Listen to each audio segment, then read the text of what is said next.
Hello, everyone. Welcome to the Future of Travel with Isaac Lopez. It's so nice to see friends from all over the world here for this exciting tour.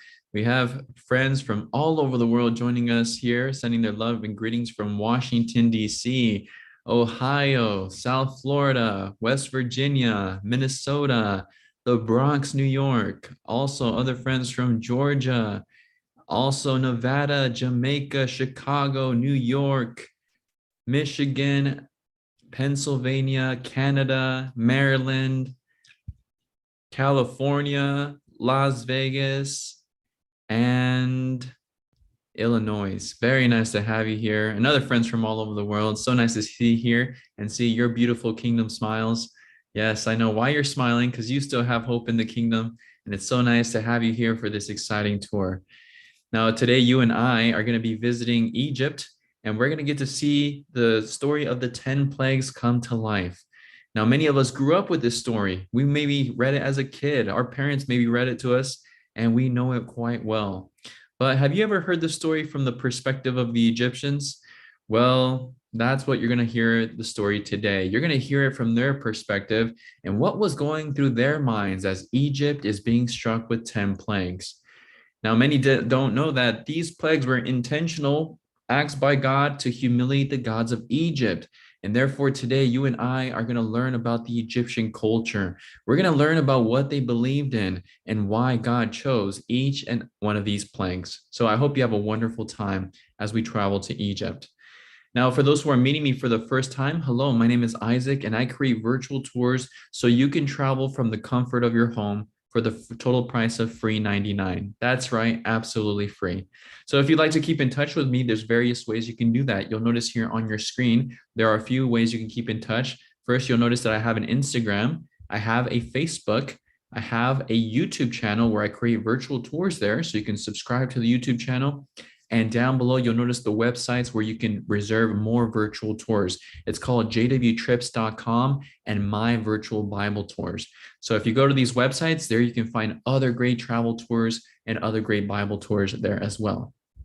Now, at the very bottom, you'll notice my email. That's my email. It's called it's named BibleHistoryTours@gmail.com. You might want to write that down or save it in your contacts because that's the best way to reach me. And that is the best way to keep in touch of future tours.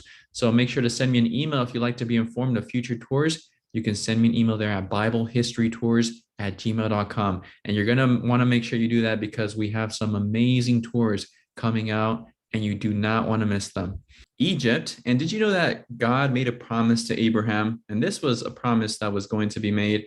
And this was going to be fulfilled when the Israelites were enslaved. Notice here, Jehovah God said to Abraham or Abram, know for certain that your offspring will be foreigners in a land not theirs, and that the people there will enslave them. Now, why did God allow this? Well, God needed a way to bless the Israelites. So therefore, when they were enslaved and they were liberated with much gold, much blessings, and they became very wealthy.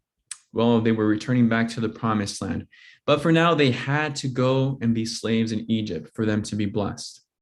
Well, we're going to travel to Egypt and we're going to get to see this story come to life of the 10 plagues. So let's travel to Egypt. So grab a book, grab a movie, and enjoy your flight.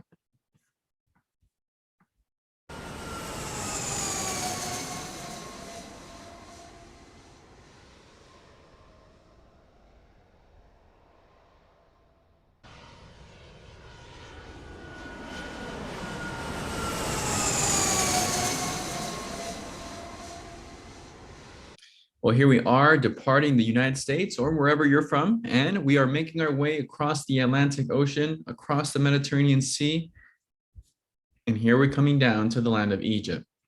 Now, specifically, we're coming down to the city of Cairo, where there is a museum called the Cairo Museum. Now, this museum, when we come here, the museum has the world's largest collection of Egyptian antiquities. Now, the Egyptian Museum here in Cairo is the oldest archaeological museum in the Middle East, housing over 170,000 artifacts. Now, it's the largest collection of pharaonic antiquities in the world. Now, so during our time here, we're going to be observing the statues, the discoveries that have been made here in Egypt, and we're going to learn about the culture. What did the Egyptians believe about their gods? Which gods represented which things in Egypt?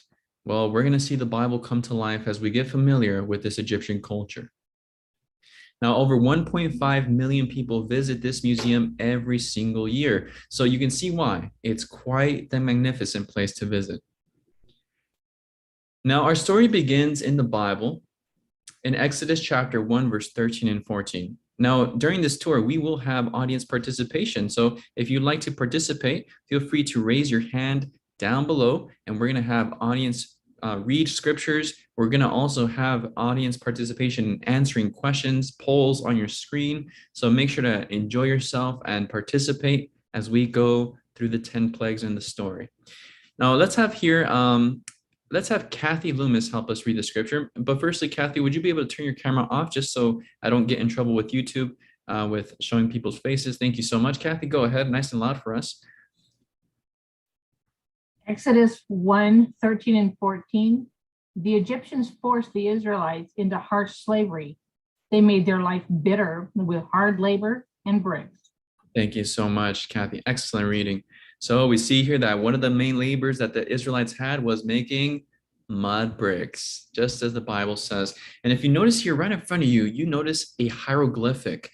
And hieroglyphics were used in Egypt to tell stories and keep history for the Egyptians for future generations. It could tell stories about their gods, what occurred in Egypt. And therefore, here in front of you, we notice that a story is being told precisely as the Bible explains. A group of men making mud bricks. Now here, if you notice, the man on the left-hand side, he is standing in a pile of mud, and what he's doing is he's using his feet to mix straw into the mud. Now, straw was needed to make the mud bricks nice and firm and strong to withstand the intense heat in Egypt, and he would do this all day long, mixing the straw into the mud. Now, you'll notice that he is loading buckets with mud while another man is carrying them over for them to be carried over to the right-hand side for another man to form them into mud bricks. Can you see the mud bricks being formed on the ground there? Yes, they would be laid out in the ground for them to dry in the sun. Now, this was intense labor. It was very arduous work. And if you notice here, right in front of you, you may notice a quality that was very common amongst other nations, but not so common amongst Egyptians. Now, do you notice that this man has a beard? Yes, beards were very common amongst other nations. In fact, the Hebrews, their culture was the longer the beard, the more respected the man was. It was a sign of seniority. Well, in contrary to the Egyptian culture, Egyptians considered beards to be dirty. And if you notice here, the barber trade, for those brothers who love to go get their haircut or get their shave from their barber, well, that barber trade comes from Egypt. It originates from Egypt.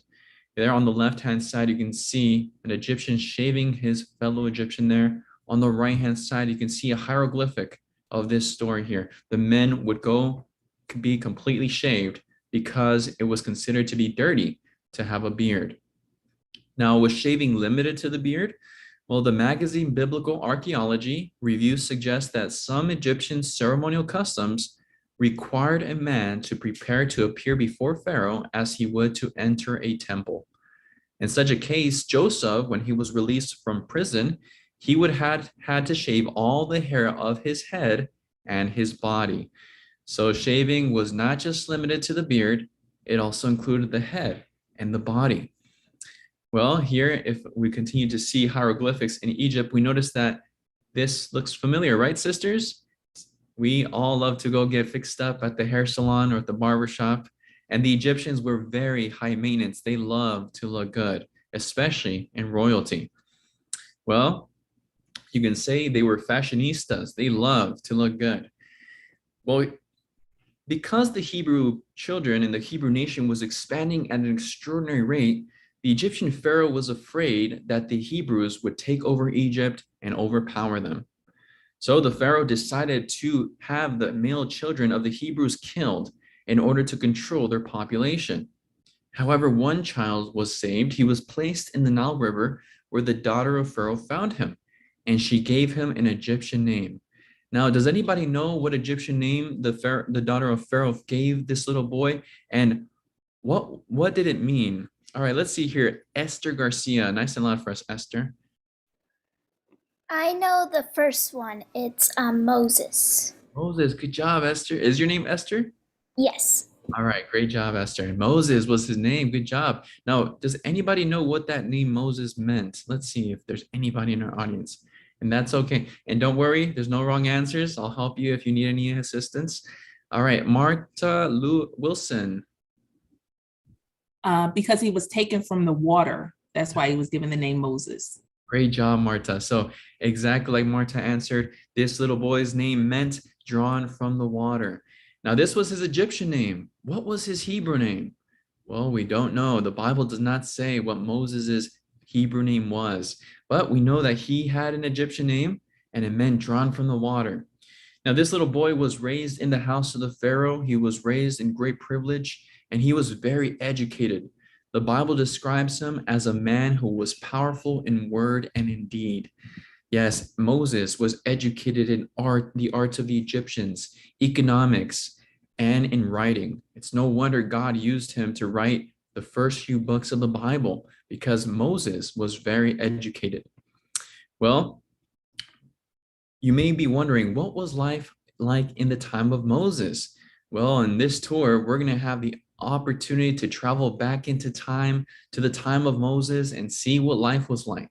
So hold on tight as we travel back to the time of Moses to Egypt.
So what did you think? Wasn't it beautiful? Did you see the beautiful Nile River, the agriculture, the art? Yes, Egypt had it all. It's no wonder Egypt has been one of the most influential cultures in the world. This place was very special.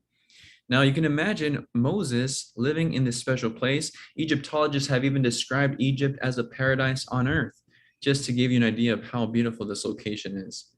But despite that, it hurt him to see his fellow brothers mistreated. So one day when he saw an Egyptian beating down on a Hebrew slave, he decided to defend the Hebrew, killing the Egyptian, hiding his body in the desert.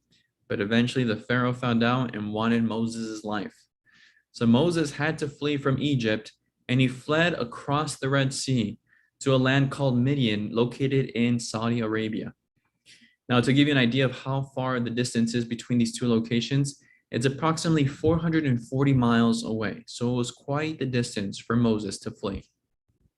Well, Moses makes his life here in Midian. He grows old here. He has a wife, he has children, and he lives here. And when he thinks that God had forgotten all about him, well, God approached him later on in an area called Mount Horeb, which is believed to be by many Bible scholars the same area as Mount Sinai, where Moses received the 10 Commandments.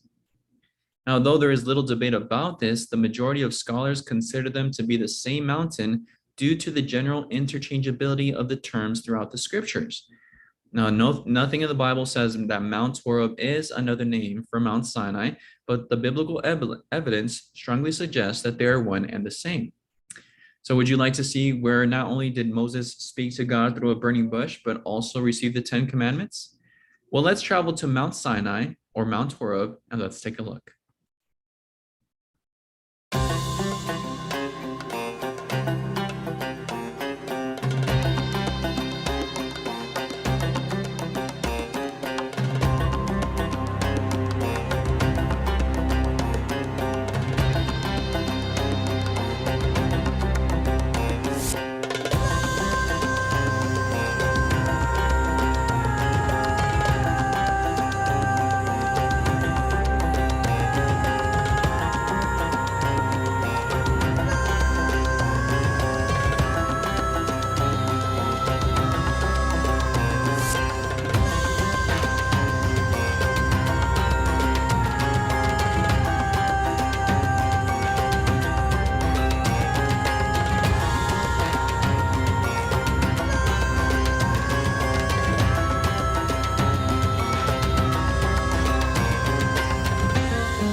How many of you would be willing to take a camel up to the top of Mount Sinai? Raise your hand if that's something that you would like to do.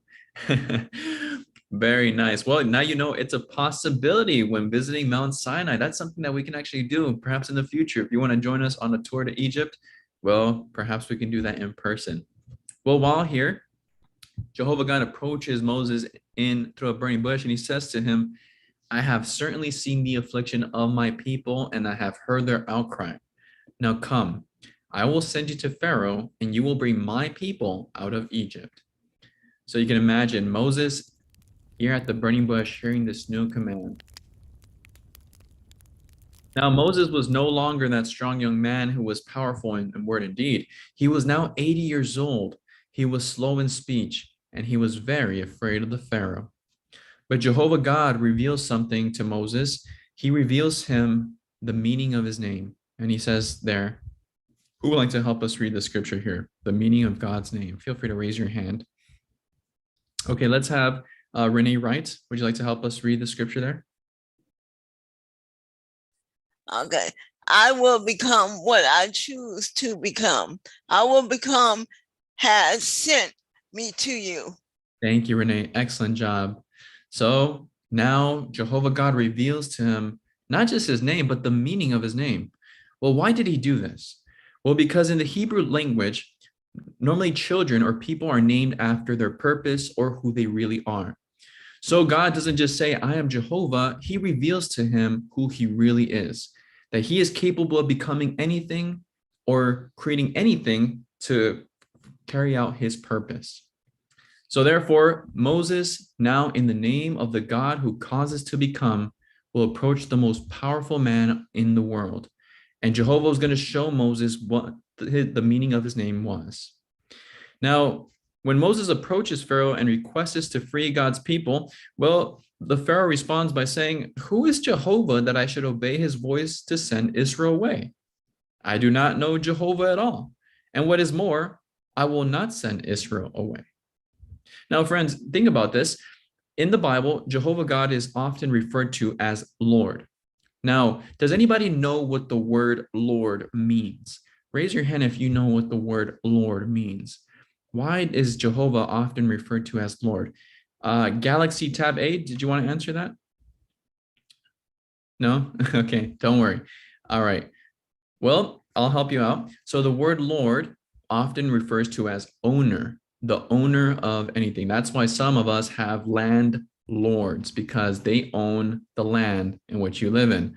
So Jehovah God, being the Lord or the owner of everything, well, now is told by Pharaoh that he will not let his people go.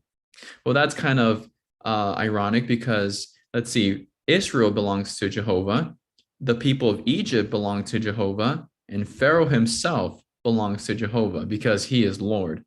Well, now, being denied what's rightfully his, Jehovah is infuriated.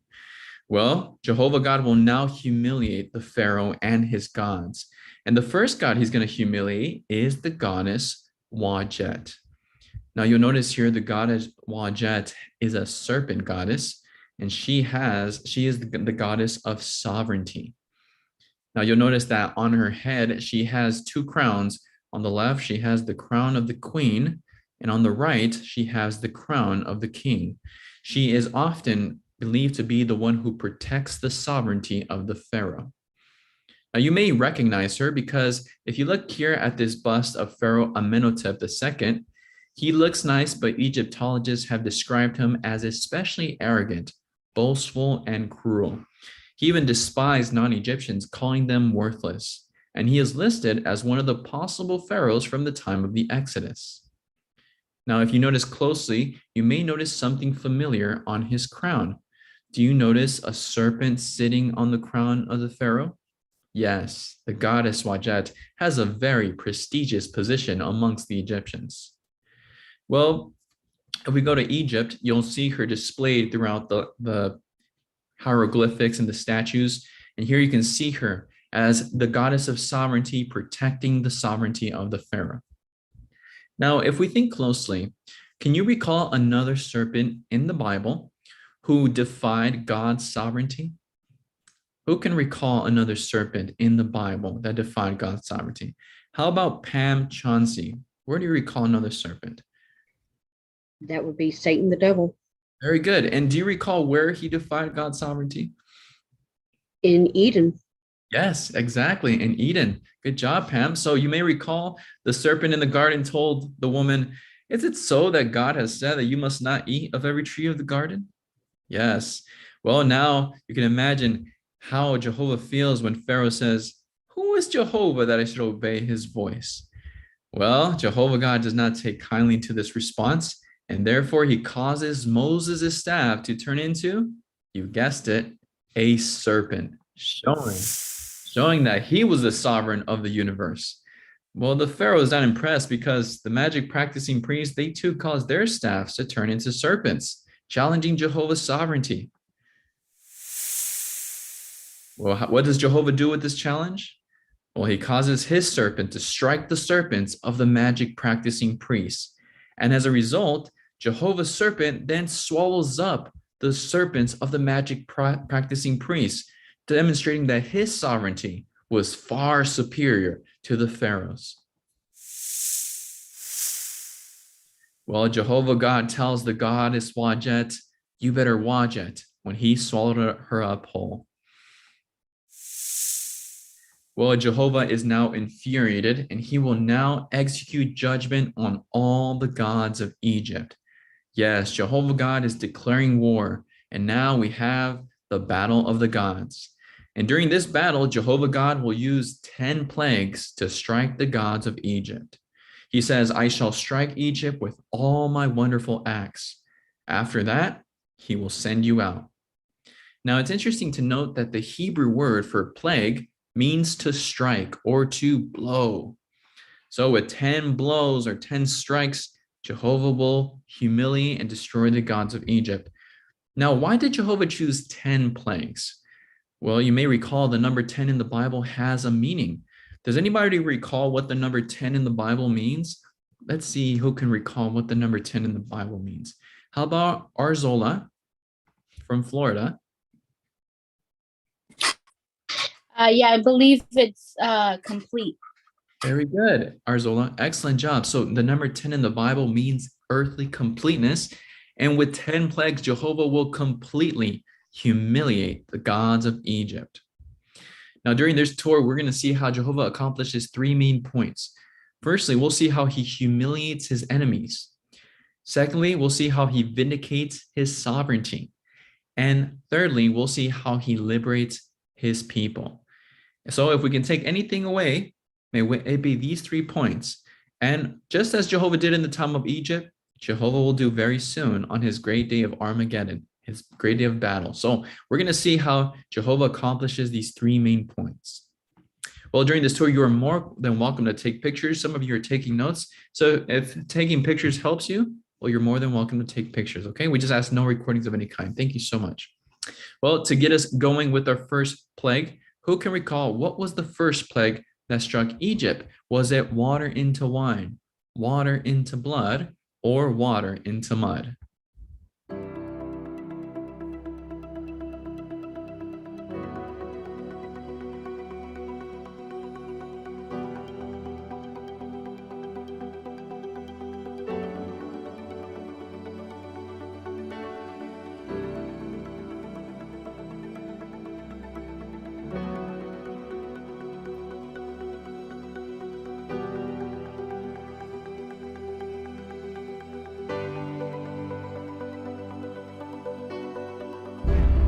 All right, let's have a volunteer help us. How about Leon? Oh, Jones family. Go ahead, Jones family. Water into blood. Great job, Jones family. Excellent job. Water into blood. Let's see how many of you answered water into blood. 95% answered. The water of the Nile is now going to be turned into blood.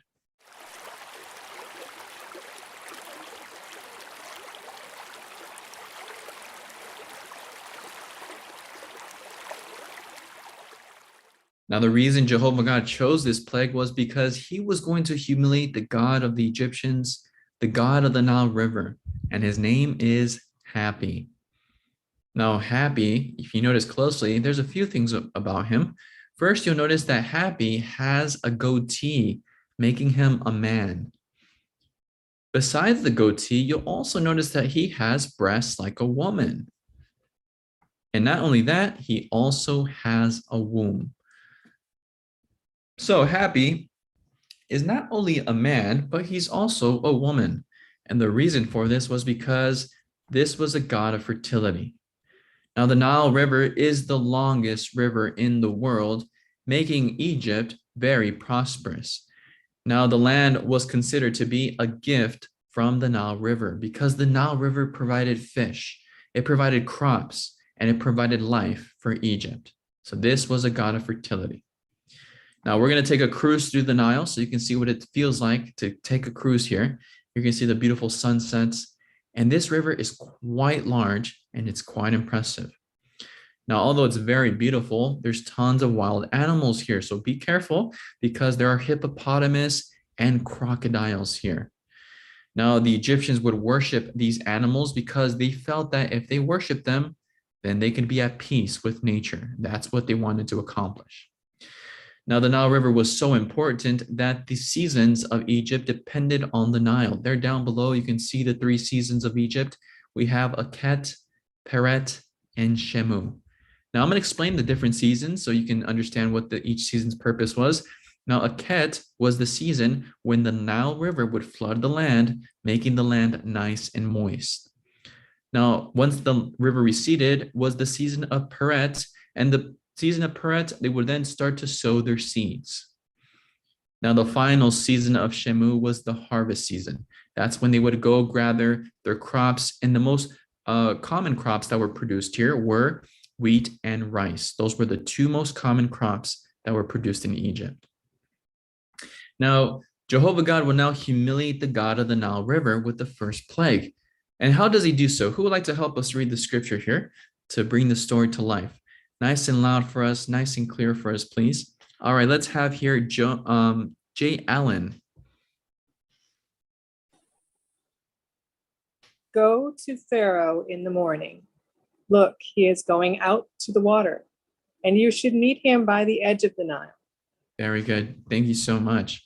So here, Jehovah God directs Moses at what time? In the morning. And where? At the edge of the Nile to meet the Pharaoh. Now, what was Pharaoh doing at the edge of the Nile in the morning? Well, if we go to the Cairo Museum and we notice this large statue right in front of you, we find out what the Pharaoh was doing. Now, if you notice here, these statues were located along the edge of the Nile. And if you notice here, Pharaoh is kneeling on his knees, and he has 2 vessels in his hands that contain either holy water or wine. And Pharaoh would wake up early in the morning, he would go out to the Nile, and he would pour these out into the Nile River to worship the god Happy, well, to keep him happy. Well, while Pharaoh was on his happy hour, Moses and Aaron came to crash his party. And again, they requested to free God's people. But Pharaoh was in denial. He denied their request. As a result, Moses and Aaron struck the waters, and the waters began to turn into blood. As a result, everything in the Nile River began to die, and everything began to stink, and no one in Egypt had water. Well, you can imagine what was going through the minds of the Egyptians as they walked out to the Nile and they saw their God, Happy, completely dead. Very bloody indeed. Well, it was a bloody blow for the god Happy, and you can say that after the first plague, the god Happy was anything but happy. Well, who is the true God of the Nile? Revelation 22:1 says, "He showed me a river of water of life, clear as crystal, flowing out from the throne of God." Now, did you notice here what's coming out from Jehovah's throne? A river, but not just any river, a river of waters of life. Yes, Jehovah is the true God of the rivers of life, and he's the one who created the Nile. And it was clear that Jehovah God was the true God of the Nile. Well, we are now heading into the second plague. And who could recall what was the second plague that struck Egypt? Was it the frogs multiplying, the cats multiplying, or the bugs multiplying?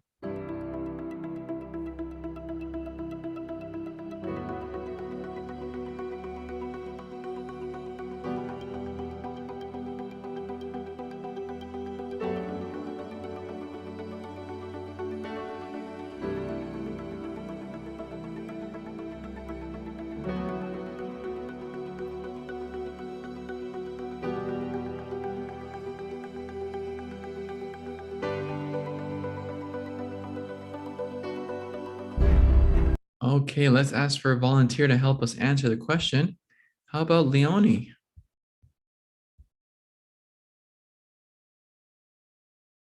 And the unmute button, there you go. It was the frogs. Very good, Leonie. It was the frogs. Good job. And 97% answered the frogs. Great job, everyone. Well, you can imagine the Egyptians wondering to themselves, who let the frogs out? Ribbit, ribbit, ribbit.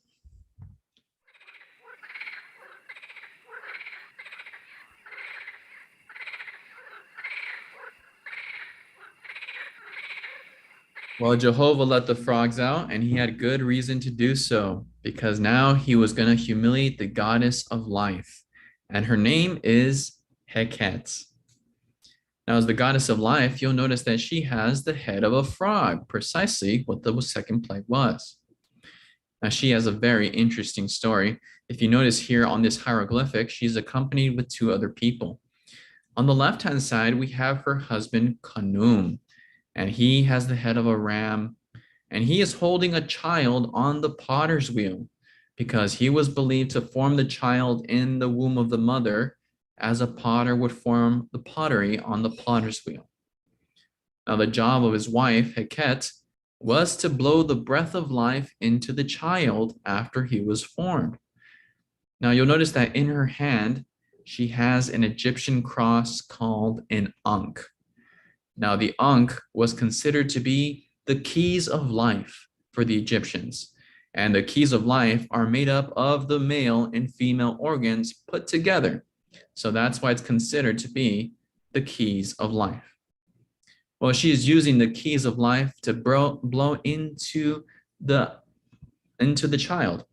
Now, for those who thought that the cross originated with Christendom, well, it actually goes back to the time of Egypt. Constantine the Great implemented a lot of Egyptian pagan beliefs into Christianity. And for those who want to learn a little bit more about Constantine the Great, well, send me an email and I'll be glad to share a very interesting documentary with you about that. But for now, we're going to focus more on Egypt. And if you notice here on this illustration, you'll notice the goddess Heket on the left-hand side. And on her right, or on the right-hand side, we notice that she's accompanied by women, but not just any women. these women are pregnant. Now, if you notice in their hands, they hold frogs. Now, in ancient times, it was very common for women to pass away from childbirth. It was a very dangerous task. Therefore, nowadays, we have a lot of technology that assists women with childbirth. Now, in the ancient times, women believed that the goddess of life would protect them if they held amulets in their hands of the goddess of life. And here in the museum, you notice these amulets here of the goddess of life. So the pregnant women would hold these, or they would have them around their neck for protection. Well, studies have shown that women who have someone next to them during their labor and to receive encouragement from these people, they are more successful and they have shorter labors when they have children. So in ancient times, they had Egyptian midwives who would assist women with childbirth. And these Egyptian midwives were also called the servants of Heket because they would assist with childbirth. Well, Jehovah God will now humiliate the goddess of life, and he does so by letting the frogs out from the Nile. In the Nile, and the frogs began to come out, and they began to go into their houses, and they began to go everywhere. They were in their bed, bath, and beyond. Not just that, they were also in the kitchen, in the Pharaoh's bread.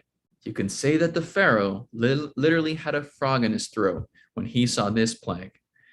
Well, you can imagine as the frogs began to die and the stench that began to go throughout Egypt. Yes, you can say that the goddess of life had her breath taken away when she was struck with the second plague.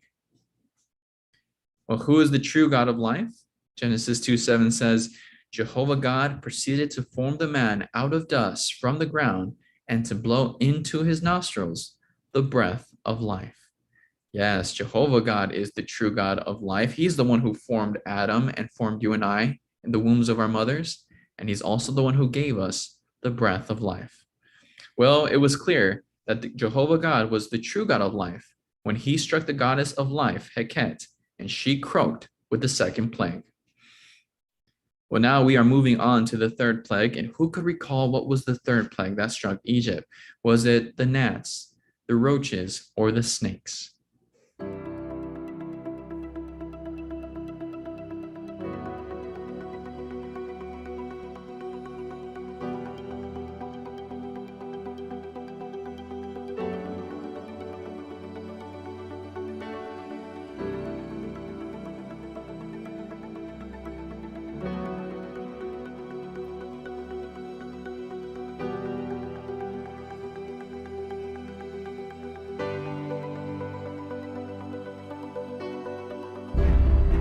Okay, can we please have Sandra Powell?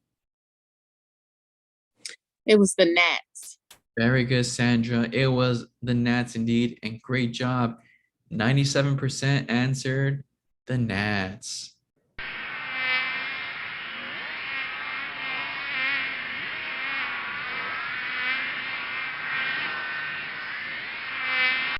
Well, I know you don't like that sound, and I personally don't like it, especially when I'm sleeping and that little buzzing sound comes into my ear. Well, you can imagine the Egyptians.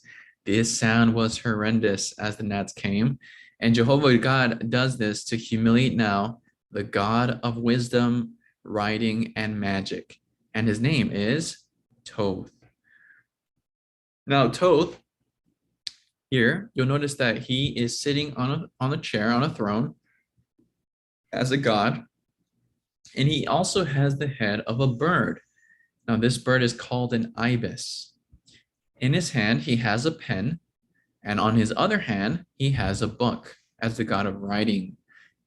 Now, Thoth was viewed to be the god who could answer any question of the universe, and he was often sought out to replicate the plagues of God. So when the magic practicing priests would see a plague, well, they would seek the help of Thoth to replicate Jehovah's plague.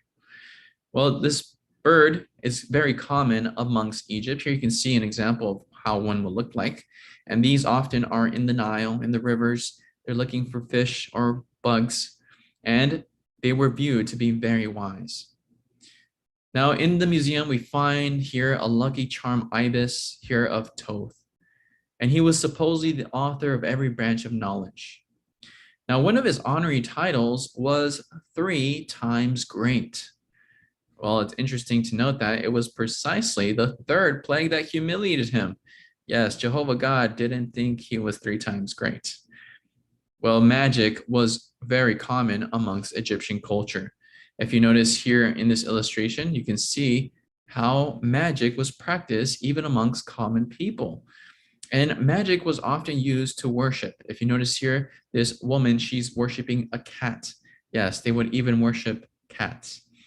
And she is practicing black magic to worship her or worship the goddess. So this was very common amongst Egyptians. They would think that magic had the power to heal them and to bring them the answers that they sought. Well, the magic practicing priests and all the people of Egypt are now being struck with the gnats. And this was a Nazi plague indeed. Well, you can imagine the panic it caused as the Egyptians are running and their businesses are being ruined. Yes, Egypt was in a panic. Well, you would think that the magic practicing priests had it under control with their god Thoth, as they could replicate the first and the second plague. However, the magic practicing priests tried to bring forth gnats, but they were unable. Hence they said, "It is the finger of God." Yes, it was clear that this magic or this plague was coming from Jehovah's hand, and the god Thoth had lost his magic touch when he could not replicate the third plague.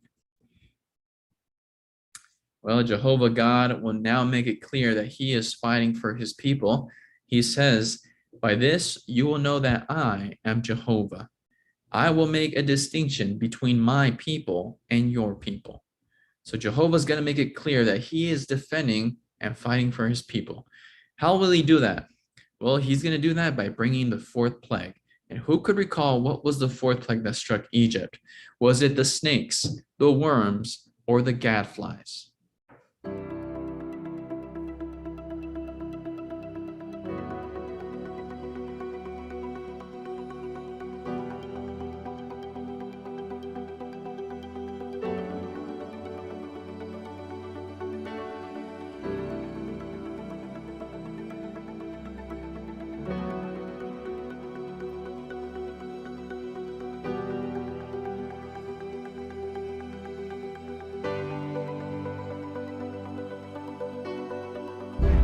Okay, can we please have Lisa De Leon help us? Yes, it was the Gladflies. Good job, Lisa. Excellent job. The gadflies is correct. 91% answered the gadflies. Great job. Well, Jehovah God is now bringing these insects to Egypt.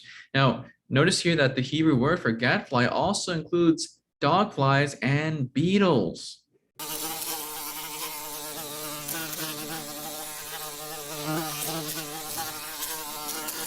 Now, it's interesting because it could have been a variation of these insects. Now, this is going to be important to explain the meaning of the fourth plague. Now, to help you visualize how this fourth plague occurred, we come down to the land of Egypt. Here you can see the green land of Egypt. And the Israelites lived on the southern eastern part of Egypt called ancient Goshen. And this is the land that was given to Joseph and his family. Now, Jehovah God will bring this plague, and by a miracle, he would cause it only to affect the Egyptians, not the Israelites living in ancient Goshen. Jehovah God does this to now humiliate the God of creation, and his name is Capri. Now, Capri, you'll notice that he has the head of a beetle. That's precisely what the Hebrew word for dog flies stands for, or gadflies. It also includes dog flies and beetles. You can see why. Well, this God has the head of a beetle, and you'll notice he is sitting on the throne with the keys of life in his hand, with the ability to give life. Well, you may be wondering, well, why did they think this beetle God to be the God of creation? Well, the Egyptians would observe creation always, And they would often observe this little beetle push the ball of dung across the desert floors. Now, they believed that the ball of dung was the sun, and that the beetle would push the sun across the sky every single day. They also believed that life came from the sun. So when this little beetle would lay the eggs within the ball of dung and the eggs would hatch, well, they believed that just as those little beetles came out from the ball of dung, so all of life came out from the sun. So he was the sun god. Now, if you notice here, you'll notice in the museum that the Egyptians were huge beetle fans. That's right, they loved their beetles, and they had all sorts of beetles made of stone, made of gold. And if you notice closely, they believed him to be the god of creation because the keys of life were naturally implemented on the back of the beetle. They believed that the top of the cross was the head of the beetle, while the base of the cross came down between the wings. Well, this god of creation was often displayed in jewelry. Here you can see precious jewelry that the Egyptians would design. And do you notice the beetle in the center of the necklace there? Well, these beetles were often displayed in necklaces, but one thing is consistently highlighted: the keys of life. Do you notice the keys of life on the back of the beetle, consistently highlighted? Yes, they believed him to be the god of life, the god of creation. Well, Jehovah will now humiliate this god by bringing the gnats, the dog flies, and the beetles. You can imagine it was beetle mania in Egypt. As the Egyptians are panicking and they are trying to get away, they are crushing this god underneath their feet. Well, you can say it was a crushing defeat indeed. Well, Jehovah God now wanted the world to know who was the true God of creation, and Moses wrote one of the most famous scriptures in the world. He wrote, "In the beginning, God created the heavens and the earth." Yes, Jehovah God created the heavens, and it was clear when this God Capri was crushed underneath the feet of his worshipers. Well, we are now heading into the fifth plague. And who could recall what was the fifth plague that struck Egypt? Was it the death of the firstborn, the death of dogs, or the death of cattle?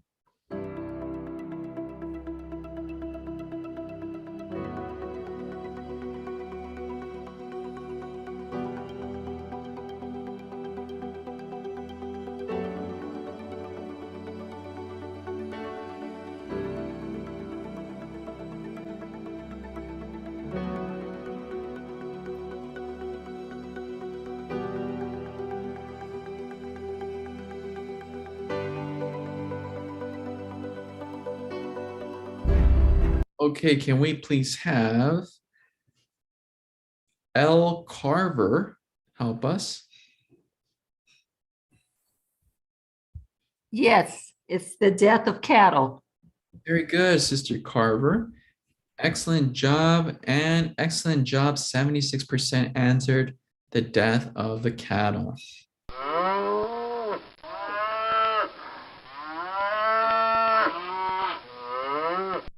Well, this plague was devastating to the Egyptians because their life depended greatly on their cattle for food and for work. And Jehovah does this to humiliate the goddess of beauty and of parties. And her name is Hathor.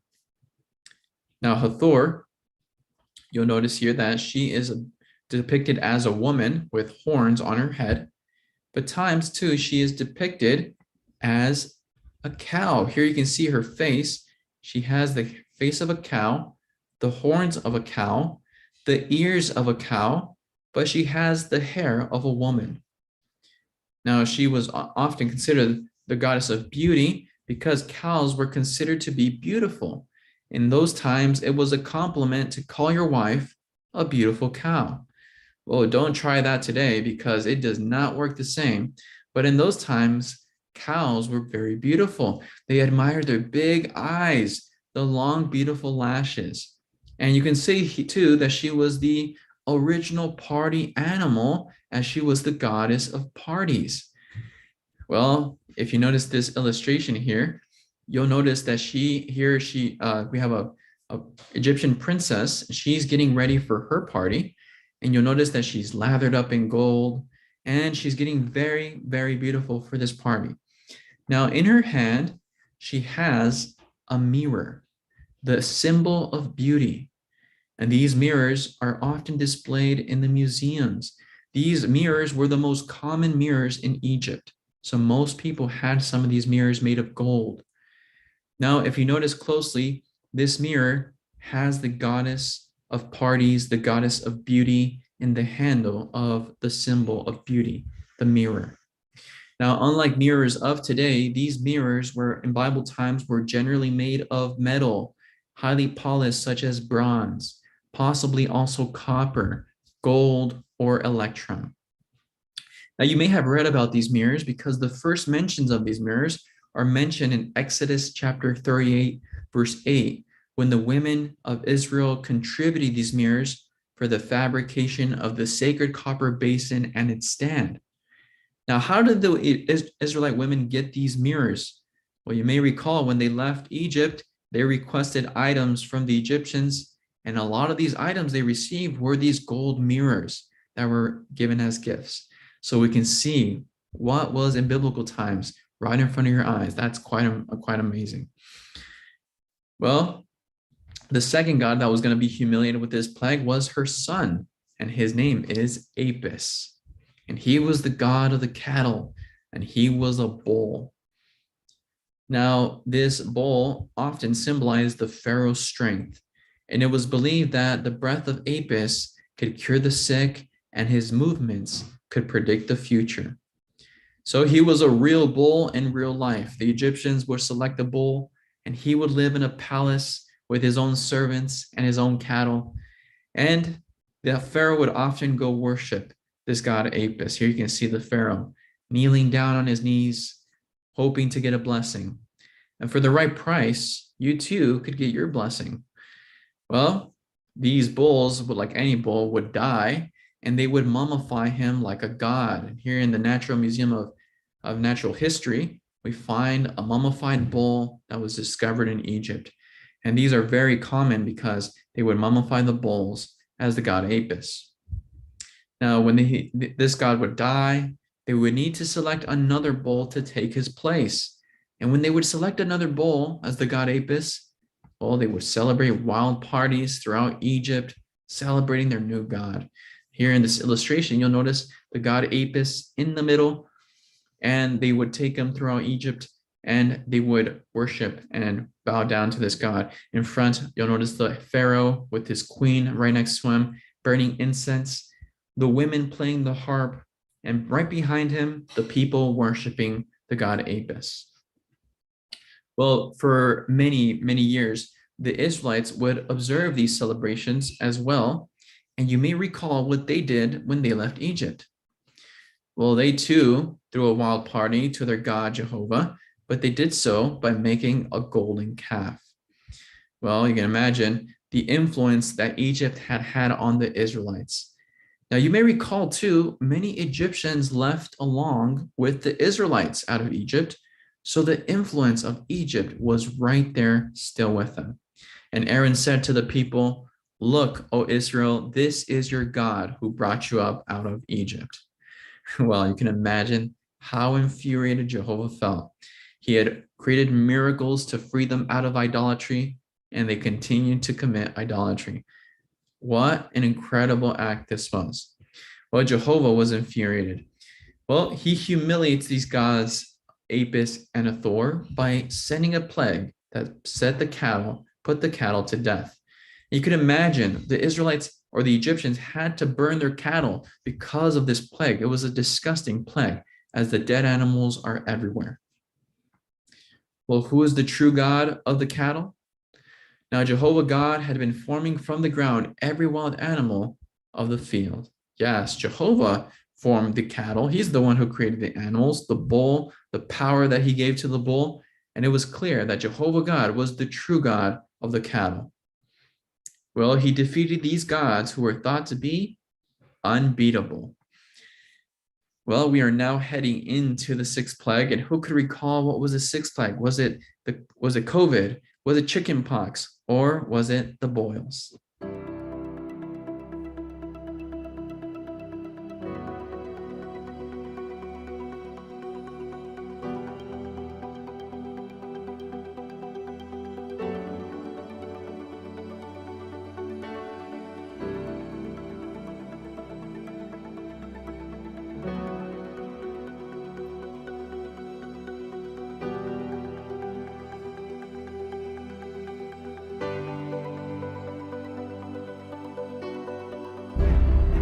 Okay, let's have a volunteer help us. Can we please have Melinda Ortiz help us? Boils. Boils is correct. Thank you so much, Melinda. And let's see how many of you answered boils. Great job. 98% answered the boils. Well, these were painful sores on the Egyptians, and Jehovah God will now cause us to humiliate the goddess of the queen of the gods, the goddess of fertility, and the goddess of healing. And her name is Isis.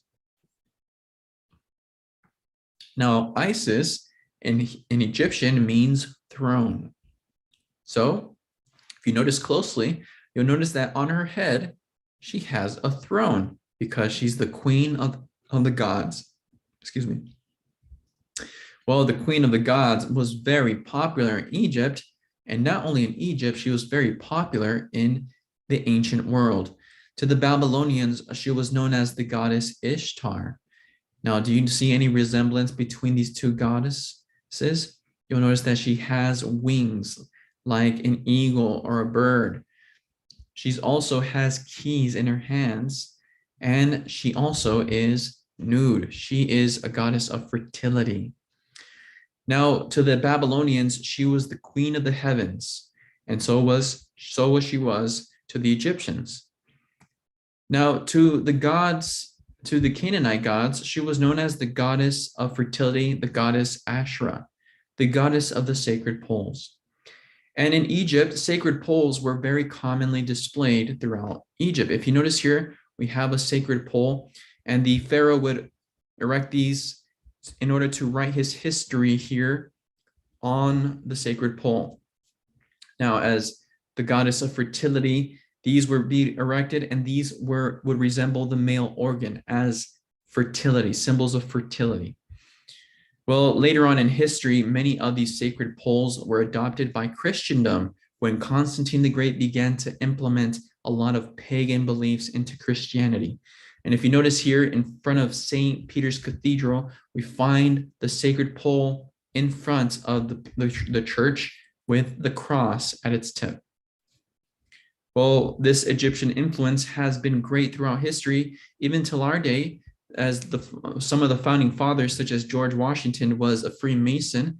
The influence of Egypt has continued to translate throughout history, even to the Washington Monument. Sacred poles have continued throughout various cultures, including the cultures of the Native Americans. Here you can see a sacred pole of the Native American culture, and we have again the connection of the wings of an eagle here. So sacred poles have continuously been translated throughout history in many forms. Now, if you notice here, we have the goddess, instead of with wings, she is displayed on the throne as the queen of the gods. Now, you notice something different. She is here displayed with a child in her lap, and this is believed to be the pharaoh. So she is not only the queen of the gods, she's also the mother of a god. Well, to the Romans, or to the Greeks, she was known as the goddess Aphrodite, the goddess of fertility. To the Romans, she was known as the goddess Venus. They say men are from Mars, but women are from Venus. Well, this goddess was a goddess of fertility. In Christianity, she is known as Mary, the Mother of God. Now, the Virgin Mary is believed to be the queen of the heavens, the queen sitting on a throne. Now, on this statue here, do you notice any resemblance?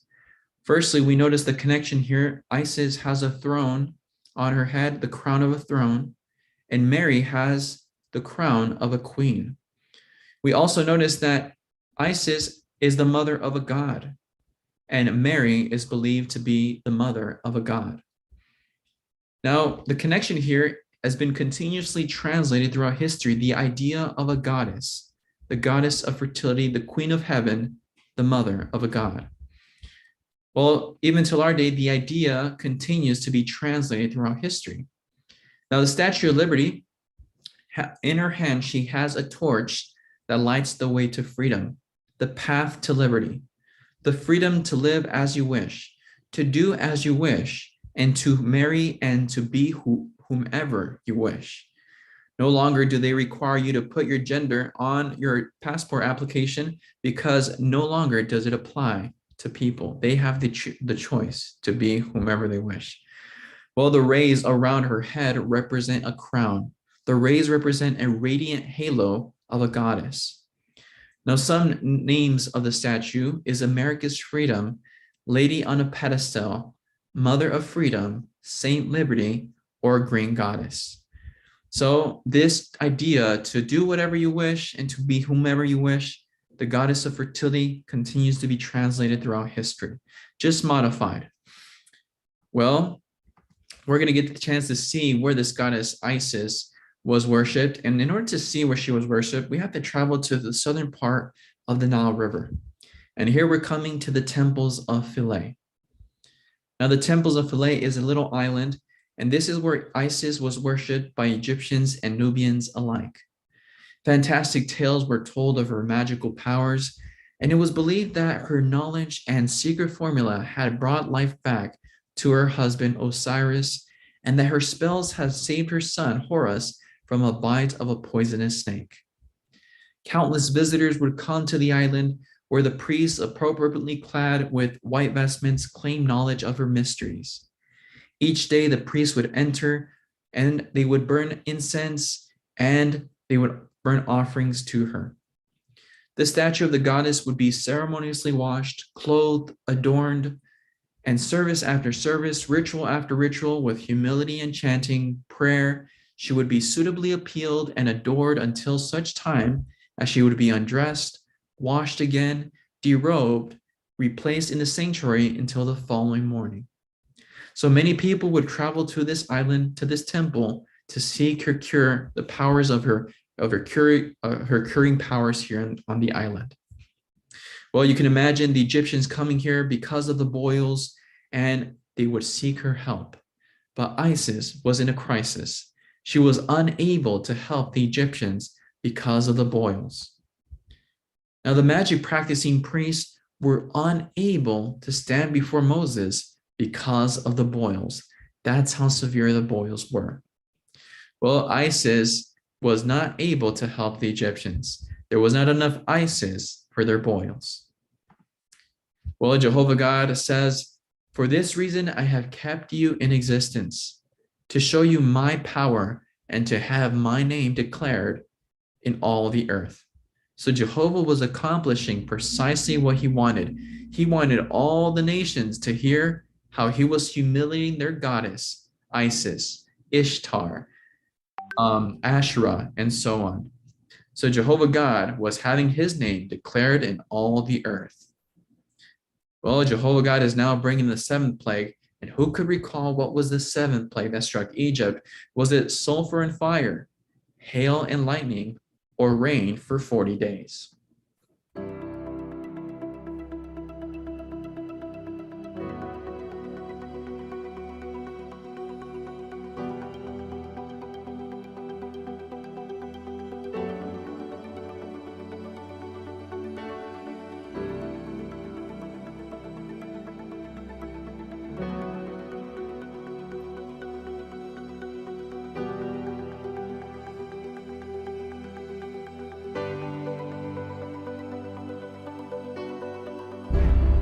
Okay, let's have a volunteer here.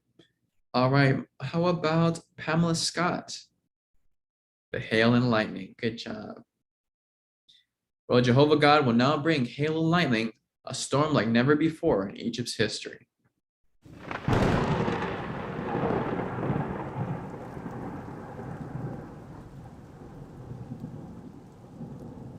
And Jehovah God does this to humiliate the gods of the weather. Their names are Shu and Tefnut. Now, Shu in blue was the god of the atmosphere and winds, while the goddess Tefnut on the right in the green color with the head of a lioness was the goddess of moist air, dew, and rain.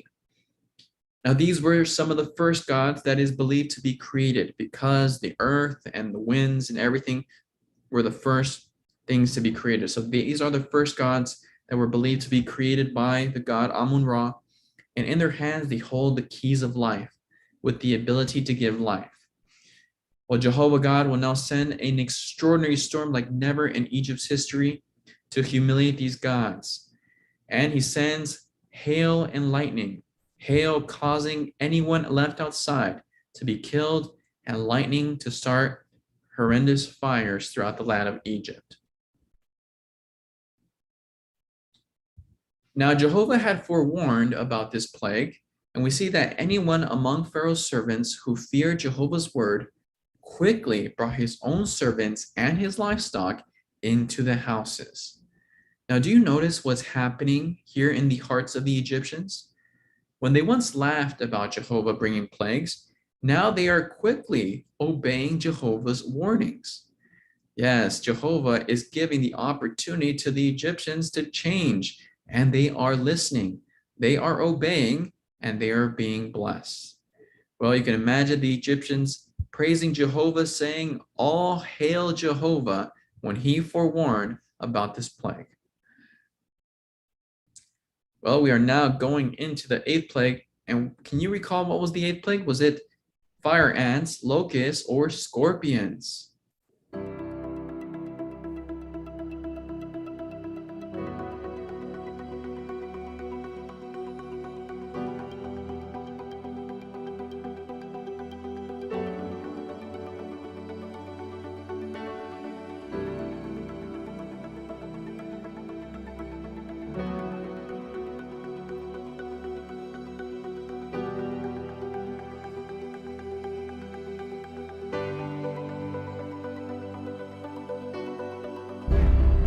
Okay, let's ask for someone to help us.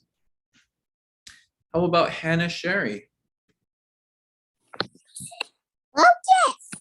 Locust is correct. Great job, Locust.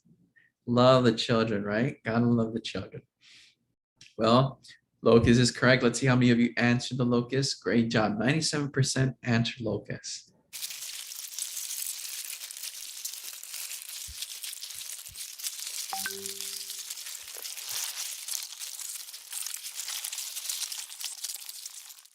Well, Jehovah God will now bring this plague to humiliate the king of the gods and the god of vegetation. His name is Osiris.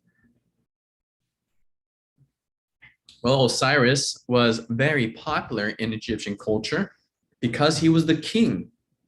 Now, as the king, he was married to Isis, the queen. We learned about her and how Jehovah had brought the boils to humiliate her. Now, Osiris was often displayed in the tombs of Egypt. And here we are in a tomb, and you can see these massive statues of Osiris standing in the tomb. Well, he was believed to be the king in the afterlife. Now, many people believe that Egyptians were very fond of death, but on the contrary, they loved life. They loved life so much that they created an afterlife so they can continue to live. Well, the king of this afterlife was Osiris, and he was the one who decided who would enter the afterlife. Now, one of the greatest discoveries was the tomb of Pharaoh Tutankhamun, and we know more about Pharaoh Tutankhamun than anyone else or any other pharaoh in history because of this discovery. Now, you'll notice that his sarcophagus or his casket is in the shape of a god or the pharaoh. And it was believed that Pharaoh would become Osiris in the afterlife as the king in the afterlife when he would die. Now, if you notice here, his sarcophagus, we have him as the god Osiris, and he has two symbols in his hands. You may recall seeing these symbols often the Pharaoh would hold these in his hand. And I'm going to explain to you the meaning of these symbols so you can understand why these are so important for the Pharaoh to have. Now, on the left, we have what's called a flail. And the flail was used in harvesting grain. They would whip this around and they would use it to harvest. Now, this symbolized the fertility of the land because it was believed that Osiris would bless the crops of the Egyptians. On the right-hand side, we have the shepherd's crook, which stood for kingship, because it was believed that Pharaoh was the shepherd who took care of the people of Egypt as if they were sheep.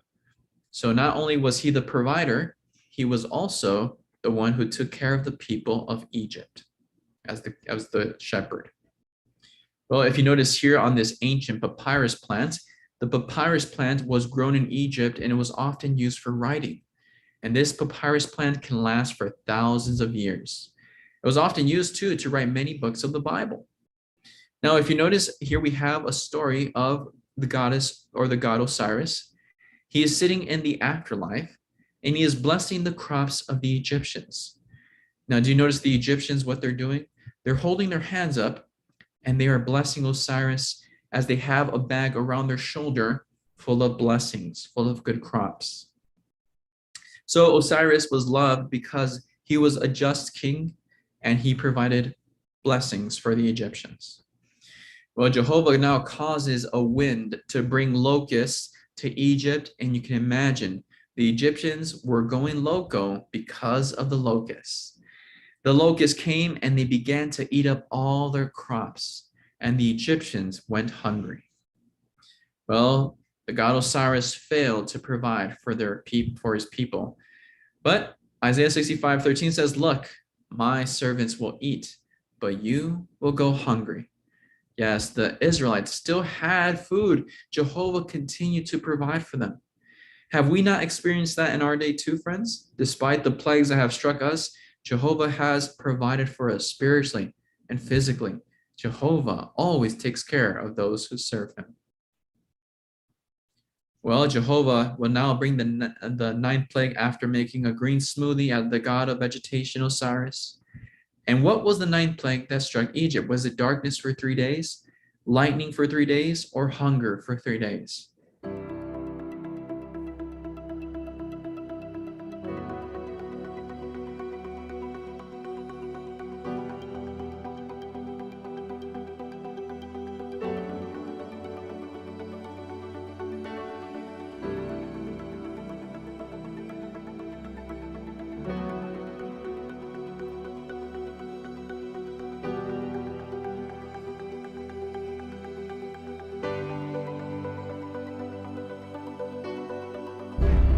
Okay, let's have a volunteer. How about Jade Smith? It was darkness for 3 days. Great job, Jade. Excellent job. And great job. 97% answered darkness for 3 days.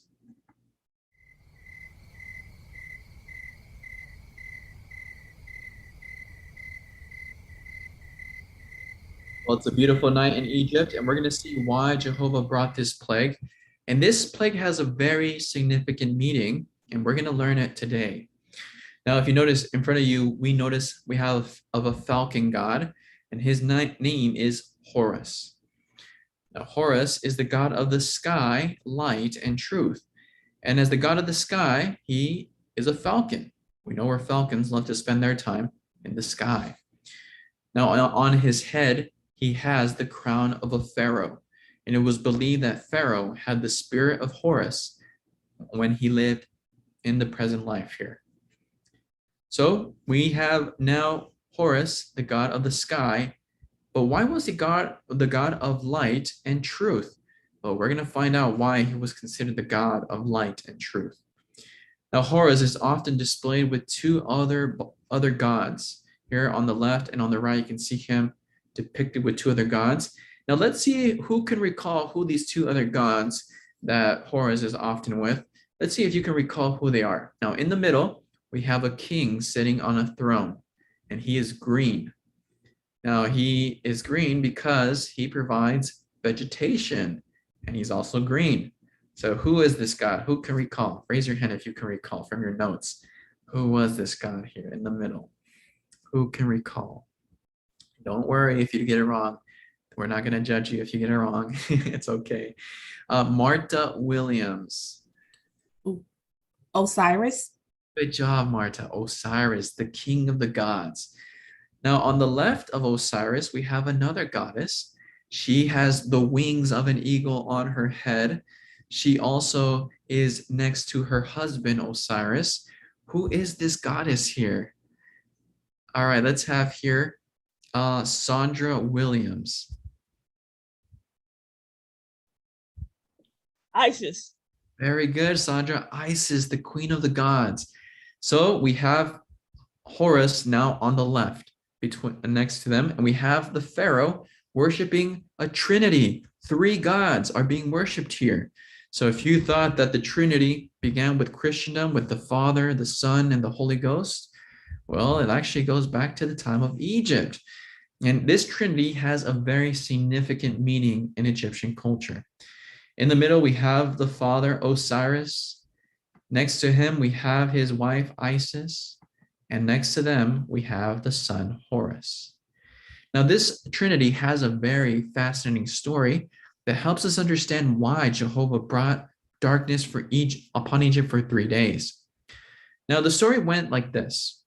The father Osiris was a just ruler who loved Egypt, and the people of Egypt loved him.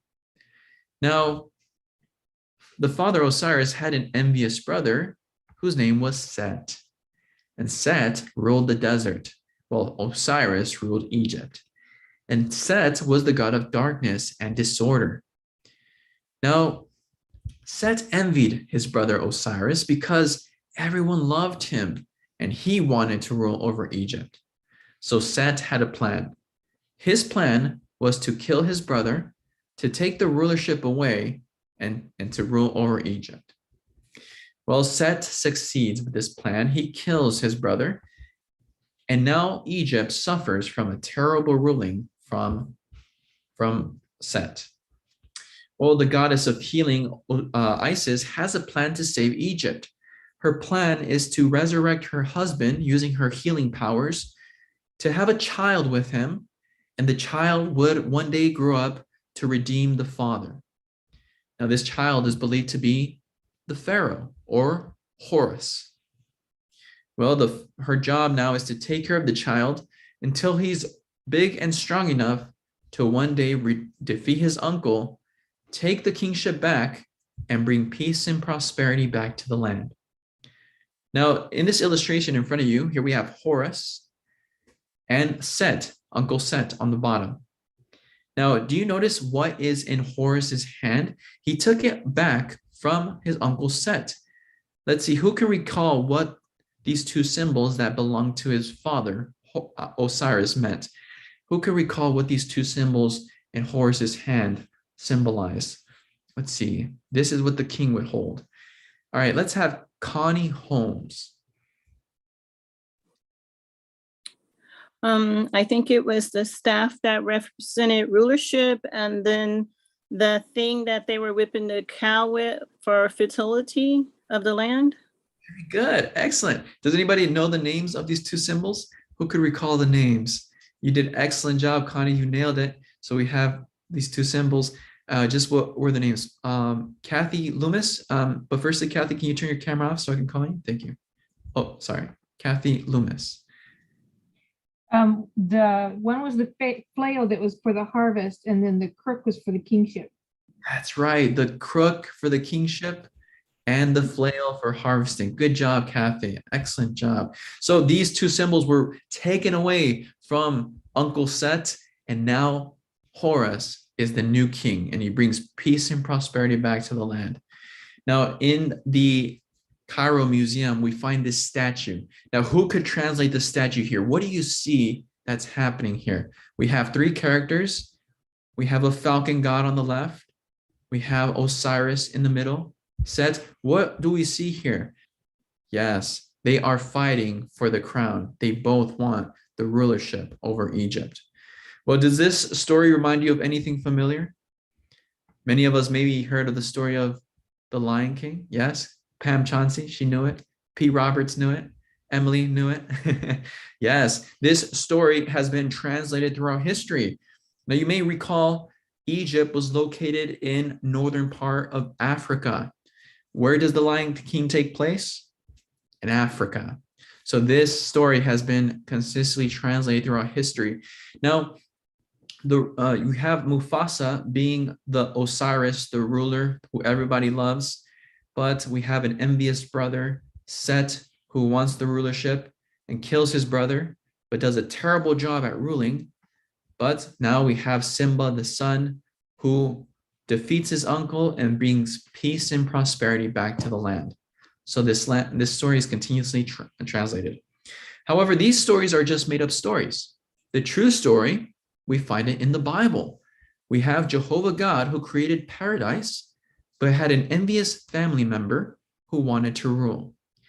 Well, Satan does a terrible job of ruling the land, but Jesus Christ will now be the Redeemer who brings peace and prosperity back to the land by defeating Satan. Well, this story is the true story, but these are made up stories by false gods. Well, Jehovah God will now humiliate the God of the truth and light. How does he do so? By bringing darkness upon Egypt, not for 1 day, not for 2 days, but for 3 days. And you may recall the number 3 in the Bible also means complete. Jesus was dead for 3 days. Jonah was in the fish's belly for 3 days. And now Horus has been put to death after 3 days. Well, who is the true God of the sky, light, and truth?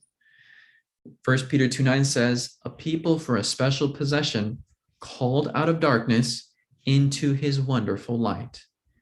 Now, friends, in the Bible, light is often compared to as knowledge or truth. Darkness is compared to lack of knowledge or lack of truth. So Jehovah God is the God who provides light. He is the one who has enlightened us by means of his word, the Bible. Including right now, we are shedding light by means of his on the Bible understanding. Jehovah truly is the God of light. Well, Pharaoh has now been humiliated with the 9th plague as the god Horus. And he says to Moses, watch yourself. Do not try to see my face again, because on the day of seeing my face, you will die. Yes, Pharaoh had had enough. And now his arrogance was leading Egypt to the 10th plague. And who could recall what was the 10th plague that struck Egypt? Was it the death of wives, the death of the firstborns, or the death of husbands?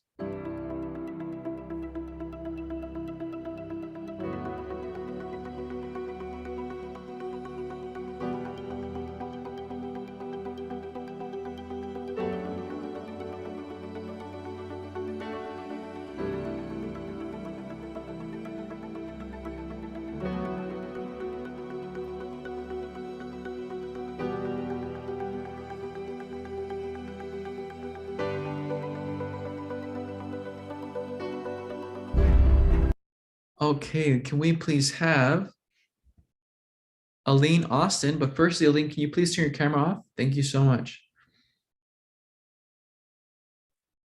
It would be the death of the firstborn. Good job, Aline. Excellent job and great job. 90% answered the death of the firstborn. Jehovah God will now send an angel to put a death to the firstborns of Egypt. Now, the death of the firstborn was caused by an angel called the Destroyer. And Jehovah God will now send this angel, and wherever household does not have the blood of the lamb, well, they were going to suffer the consequences.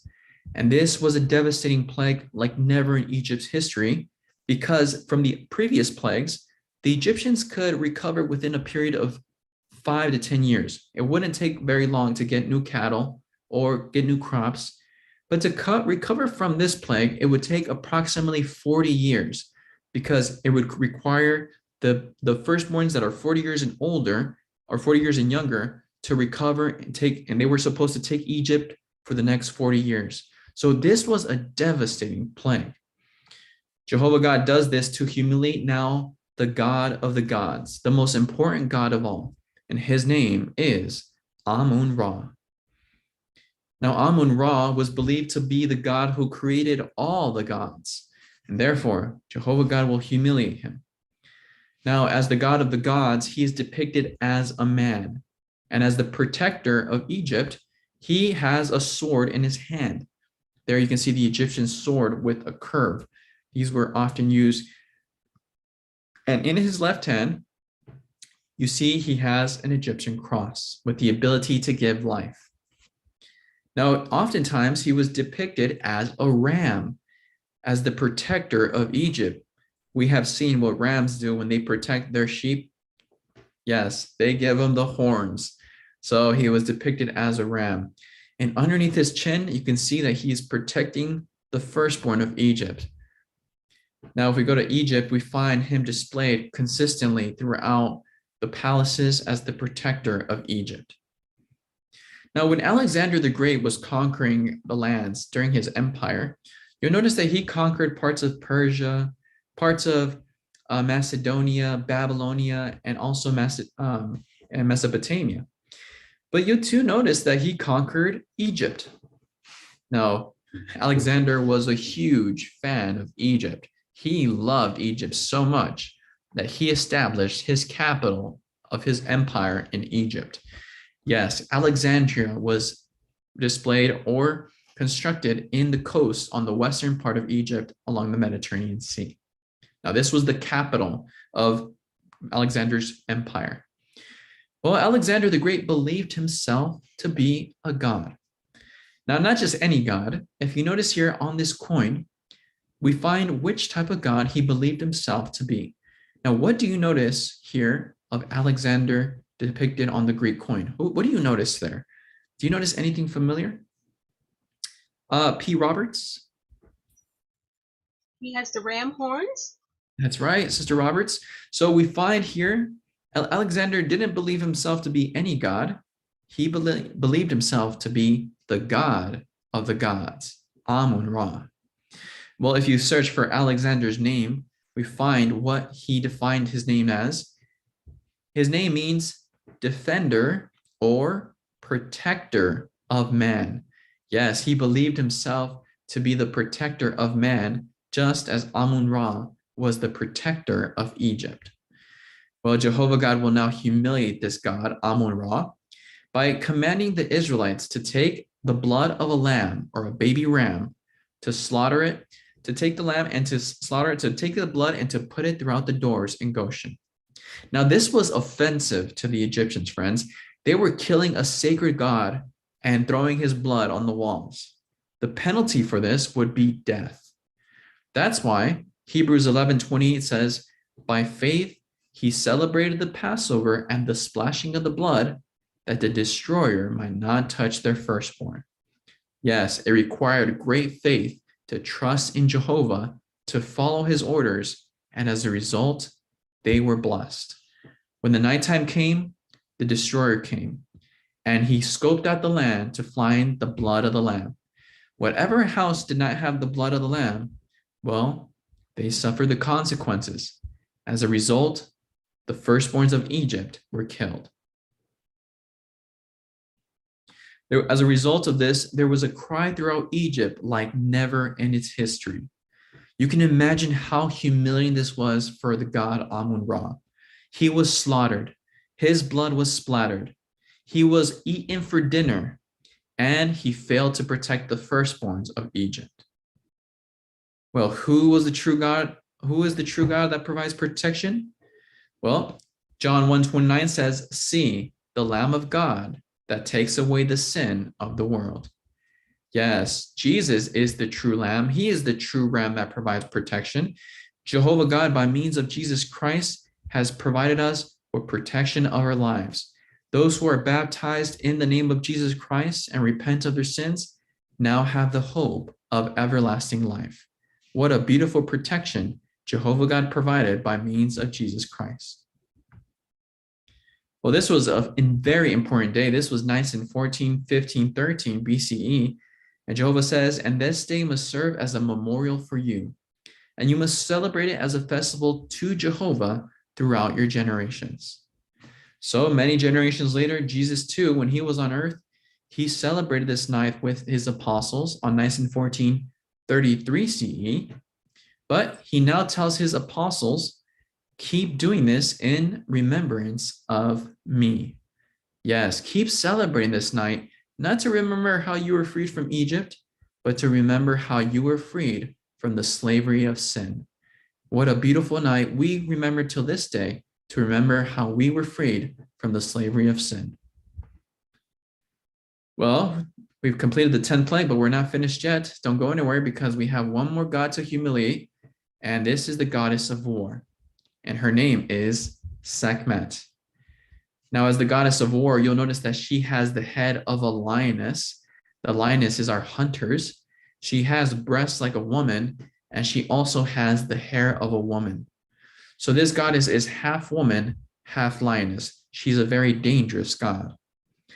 Now, the Egyptians would often observe this lioness hunt in the wilderness. And this goddess, we know that the women are the courageous ones. They're the hunters. And this was their goddess. In front of you, you'll notice a statue in Egypt of the goddess Sekhmet. And the pharaoh would often worship her before going to war to get her blessing. Now, the Israelites had been freed from Egypt. They were wandering in the wilderness, and Pharaoh sees this as an opportunity to put an end and get revenge on God's people. Well, he seeks the blessing of the goddess Sekhmet, and now he goes after the Israelites. Now, the Israelites were wandering in the wilderness, and here we make our way of the wilderness, and we're making our way to the eastern part of the Red Sea. Now, we have Mount Sinai in Saudi Arabia, and when we come down, we come to a beach right here called the Nuweiba Beach. On this beach is capable of holding over 3 million people. And this is believed to be the location where the Israelites came to cross an 8-mile-long stretch along the Red Sea. Now, along this route, there is evidence of a destruction of an army. But first, let me show you the Red Sea and what it looks like.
Did you ever think the Red Sea could be so beautiful? Well, now you know. Now, along this 8-mile stretch across the Nuweiba Beach to the Saudi Arabia side, archaeologists have discovered along this route, we have discoveries of coral that's shaped in man-made items. Now, do these look like chariot wheels to you? Well, historians believe that this is the strongest evidence that there was an exodus and the destruction of an Egyptian army. Now, of course, the wood of the chariots have disintegrated, but it's interesting to note that coral can only grow on hard surfaces such as rock or wood. So along this 8-mile stretch, we find pieces of coral that are in man-made shaped items. Well, it's interesting to note that it's quite fascinating because along this stretch, there's only sand too. So it is very difficult or challenging for coral to grow here. Well, is this strong evidence that there was an Egyptian army wiped out? Well, I'll let you come to your own conclusion on that. But for those who want to do personal research or want some documentaries, feel free to send me an email. I'll be glad to share those with you. Well, this Pharaoh's goddess Sekhmet, the goddess of war, had been completely drowned, wet in the Red Sea. Considering how much cats hate water, you can imagine how humiliating this was for the cat goddess of war. She was completely drowned in the Red Sea. In glory to Jehovah, Moses began to sing a song with the Israelites, and he said, "Sing to Jehovah, for he has become highly exalted. The horse and its rider he has hurled into the sea. My strength and my might is Jah, since he has become my salvation." Well, do you think Moses saw the true meaning of Jehovah's name? Yes, he did. Jehovah caused to become whatever it took to free his people. And that as a result, Jehovah's name became highly exalted, and he became the salvation of his people. Well, that's why, friends, sometimes or oftentimes in the Bible, you will read Jehovah's name with the title, Jehovah of Armies, Jehovah my salvation, because Jehovah is capable of becoming anything to free his people and to become what he needs to become. Well, as we notice, Jehovah accomplished the three main points. He humiliated his enemies, he vindicated his sovereignty, and he liberated his people. Well, friends, just as Jehovah did in the time of Egypt, he will do in our day today when he brings his great day of battle, Armageddon. So in the meantime, while we wait for Jehovah's great day, may we continue to show trust in the God who causes to become, Jehovah God. Well, that brings us to the conclusion of our tour. I hope you had a wonderful time and you were able to enjoy how Jehovah God truly becomes whatever he needs, the 10 plagues of Egypt.